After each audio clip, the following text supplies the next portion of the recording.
Hello and welcome to this session on behaviors to promote happiness, strength, and longevity in our series of Maharishi Ayurveda tips, Maharishi Ayurveda for busy people.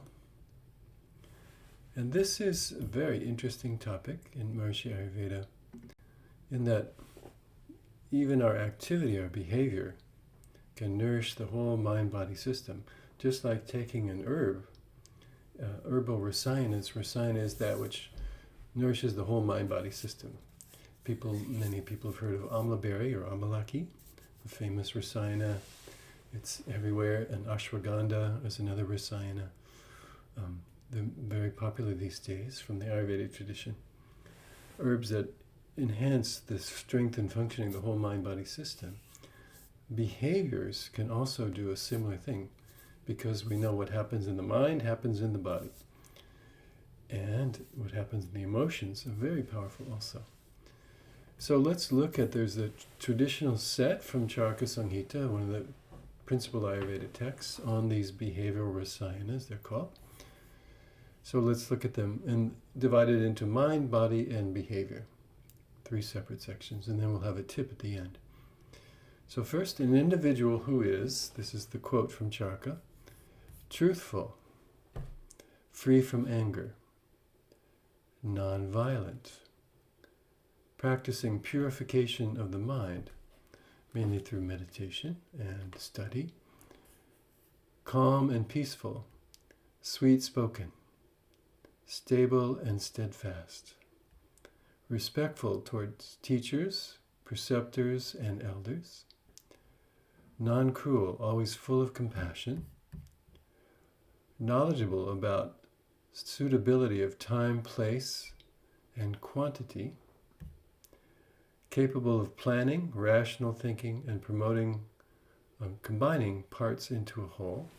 So, orderly thinking, we could say in a word. Non-egotistical, keeping the senses well connected with their source in the self.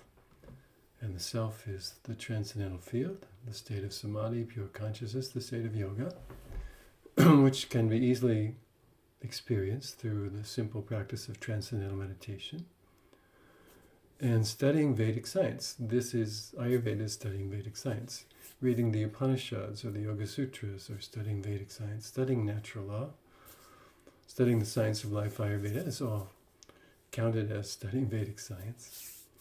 So this is the areas of the mind, and if a person is experiencing or culturing these things in a natural way, then these are behavioral rasayanas for mind. Will strengthen the mind, automatically strengthen the body.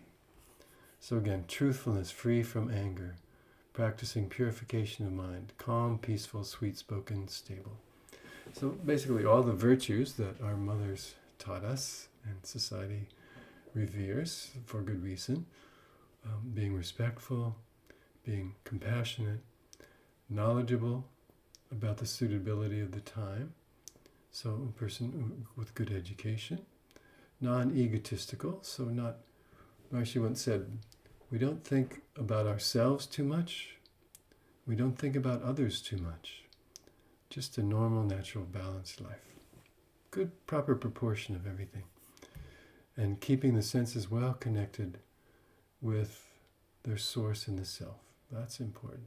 Because the senses are innocent functions of mind which connect our inner experience to knowledge, to the outer world, the senses. And therefore, gaining knowledge and gaining nourishment, all the 5 senses. But as in another lesson, we see how to metabolize all sensory experience into bliss. And for that we have to have balanced intellect, balanced mind, calm mind, and all these things are naturally accomplished with regular meditation. So all these mental balanced functions, or virtues, we could say, are all behavioral rasayanas. Now look at the area of the body. Things that we can do any day, every day, to strengthen the whole mind-body system. So engaged in cleanliness, of course that's traditionally very important. Cleanliness clears the channels in Ayurveda, opens the channels, allows the free flow of digestion, of nerve impulses, of the flow of the inner intelligence of the body through all the channels. So purification, cleanliness. Non-indulgent in alcohol and sexual intercourse. Again, always balance. In Ayurveda, a thimbleful of naturally fermented alcohol is considered a rasayana on its own. It can stimulate just enough, stimulate the digestion just enough. Actually, we use herbal formulas, they're called asavas and arishtas in Ayurveda, that have a little bit of fermented grape juice or sugarcane juice, and that acts as a potent carrier for the herbs. And in certain conditions, not so good for pitta, but can be very helpful for bringing the herbs deep into the physiology, even crossing the blood-brain barrier. But much more than that, more than a glass of wine, is not non-indulgent, we could say.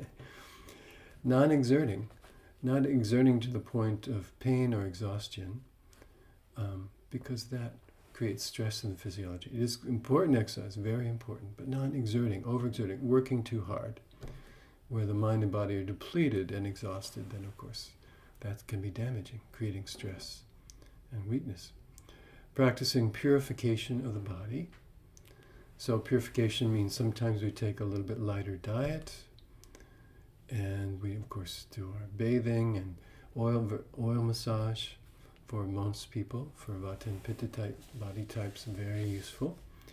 Kapha doesn't need a dry brushing or dry silk glove massage. It's best for kapha, or if a person has some obstruction or ama.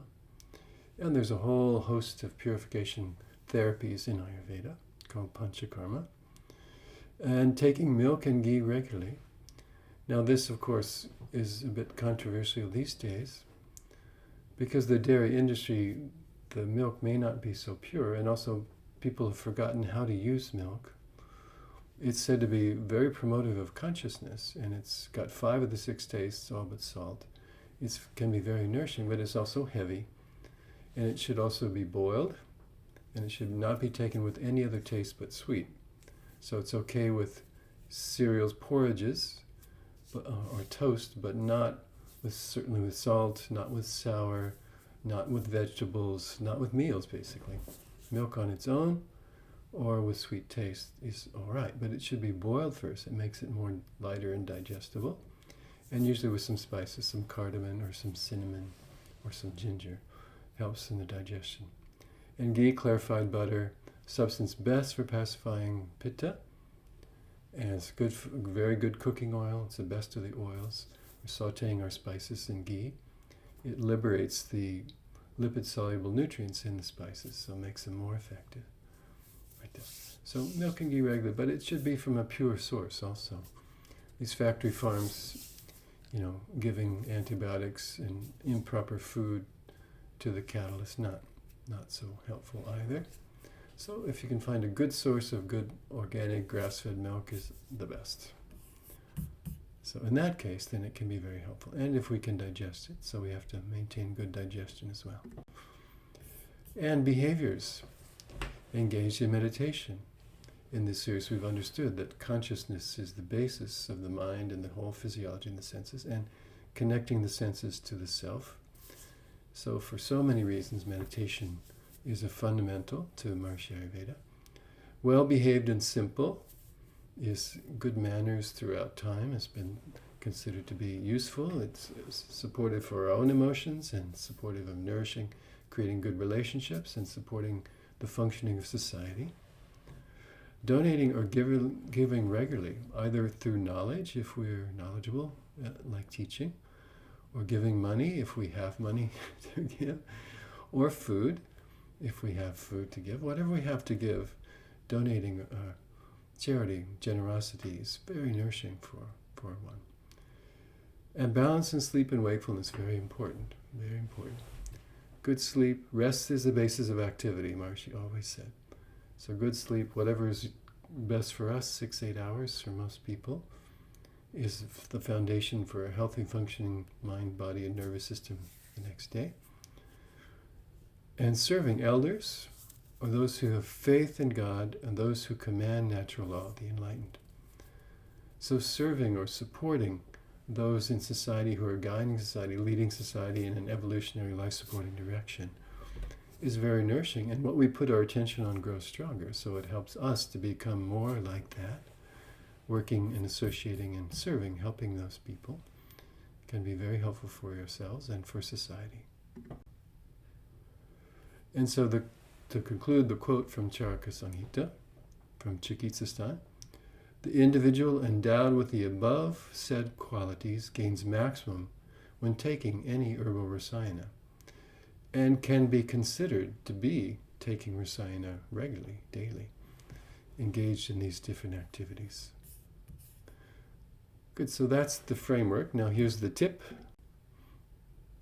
So we choose one and pick one that resonates with any of these. You're probably doing many of these, but choose one that you'd like to enhance, or maybe try in a new way, or try deepening that experience. Choose one or two and practice it this week. Just put your attention on innocently practicing it this week. And first you can write down in your journals some strategies. All right, so I want to get to sleep on time.